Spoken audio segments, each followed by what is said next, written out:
I haven't always lived here. I actually moved to New York from Chicago. Me too.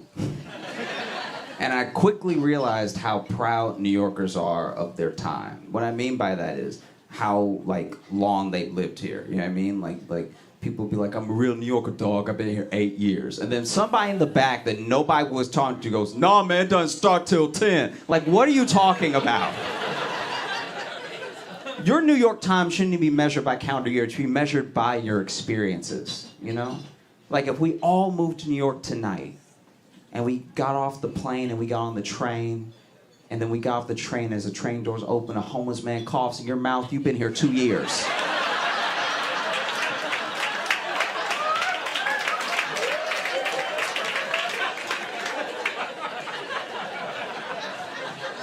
That's 2 full years right there.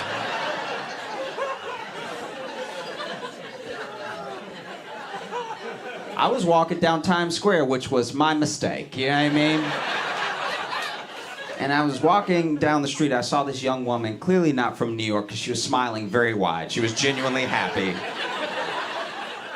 And you also could tell that she wasn't from here because she was looking up at the screens and the buildings and everything, and she was just blown away because she had seen this in movies, and it's here now in front of her. This is insane, you know? And so then she opened her mouth to say, wow.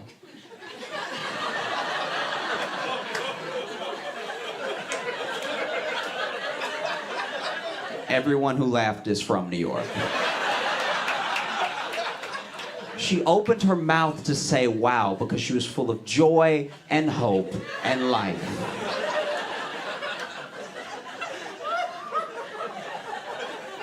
And as soon as she opened her mouth to say wow, a bag flew in her mouth. And it's like, yeah, that's what happens here, all right?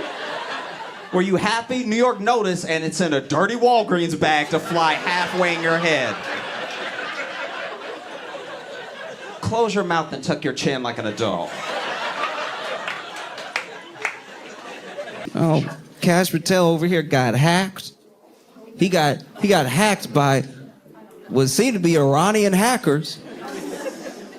They broke into basically his private stuff. His not his government profiles and everything. This is just his even before he was ever FBI director.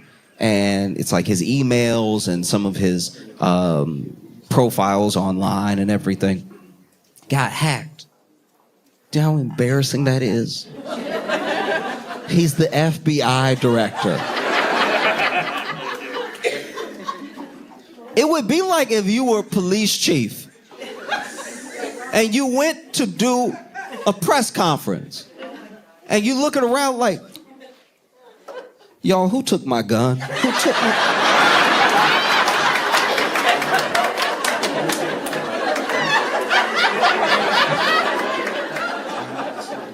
You're the FBI director. He got hacked. They broke into his private accounts, and they were putting all his business online and everything. And it's crazy to watch. This is the FBI director, and it is wild to find out that he takes the same security precautions online that I do. I was literally finding out in real time. I'm like, oh, you're not supposed to do that? You're not supposed to... Wait, you're not supposed to have the same password for everything. That's bad? I thought 1, 2, 3, 4, 5 exclamation point was a good password. No. They hacked this man. They got his profiles and stuff. Released all that stuff. They even found his user profile to an adult website. I know. And a profile that he started on January 6th.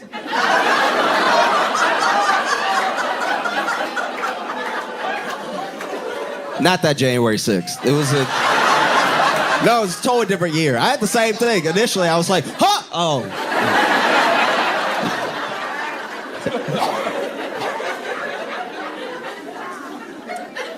No.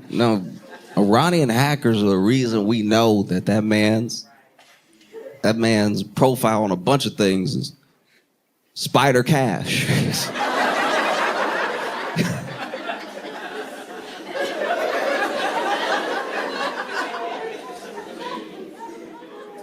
Some of these details, I'm not gonna lie, almost made me feel bad for the Iranian hackers. Imagine you out here trying to hack the FBI director as a country that this country is at war with. These are high stakes. This is high profile stuff. You know, you hacking your little heart out. You hacking as much as possible. If this was the movie, you'd be over here.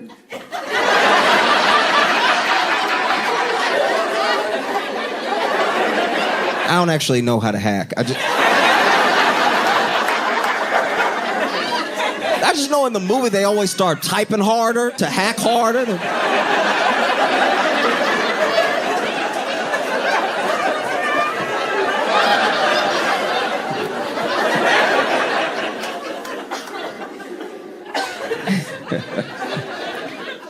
And then you in the middle of hacking the FBI director for the United States.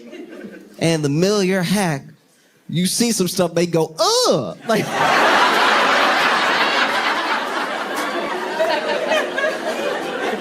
he a freak. I'm trying to have lunch.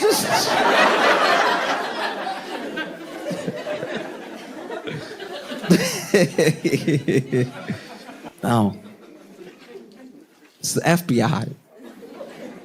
This is embarrassing.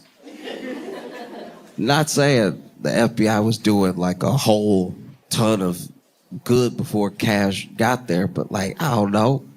You would think it's a pretty powerful institution. And now the director is somebody that we don't really trust to do anything. That's rough.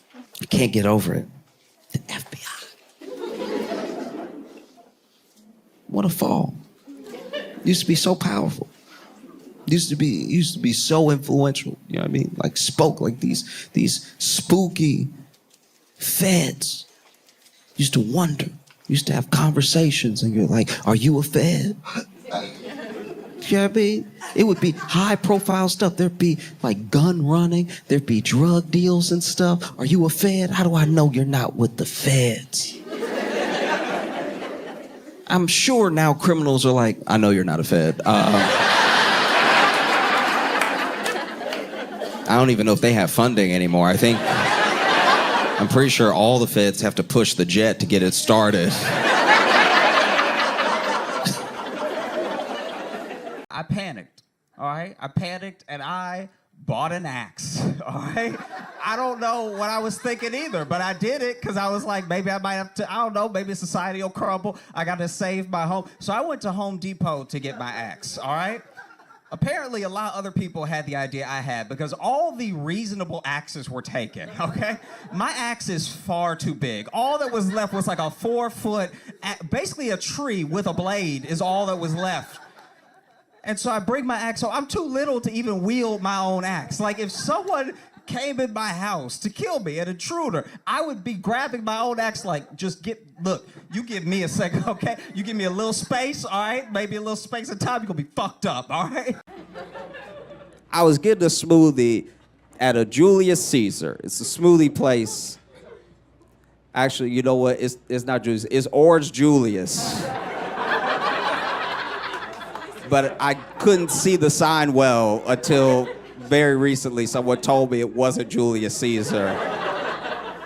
Either way, I was there, right? I was there, and they put the name of the smoothie in big letters, and they put all the ingredients in little letters. So then I was leaning forward on the counter as far as I could. My stomach was on the counter. I was leaning just to see what was in one of the smoothies that I might like, right? So then the cashier, she's turned around, she's bent over, she's doing something with supplies. So I'm leaning over the counter as much as I can. But then she stands up, she turns around, and we're nose to nose. And then she limboed on me. She leaned back as far as she could. And I wanted to explain to her, ma'am, I wasn't trying to kiss you, all right? I have very bad eyes. I actually went to the optometrist. He put the thing in front of my face. I don't know what it's called, but it's the thing from the Justin Timberlake album. But I didn't want to explain all that, so I was... It's terrifying. I grew up on internet that even to this day I don't understand. When I got the internet, it was on CD.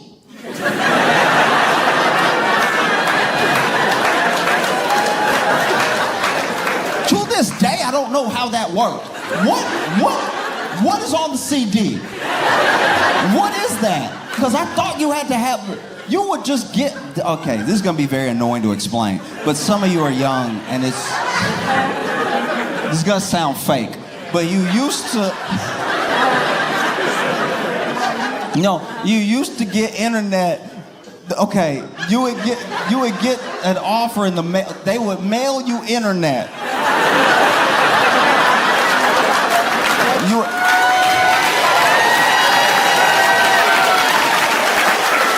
You would open the mail and it would be internet in the mail, but it'd be a CD. A CD. A compact disc would have the internet on it. And then you would take it home, you'd be like, oh, the internet, or you'd already be at home because it came in the mail. You'd be like, oh, the internet. And then you would put it in the computer. And for whatever reason, you got like 30 hours of internet, which was a lot back then. I know y'all use it up in a day today, but 30 hours used to be a lot of internet. And you would surf the web. It was called surfing. We had a name for the World Wide Web. That's where the WWW comes from.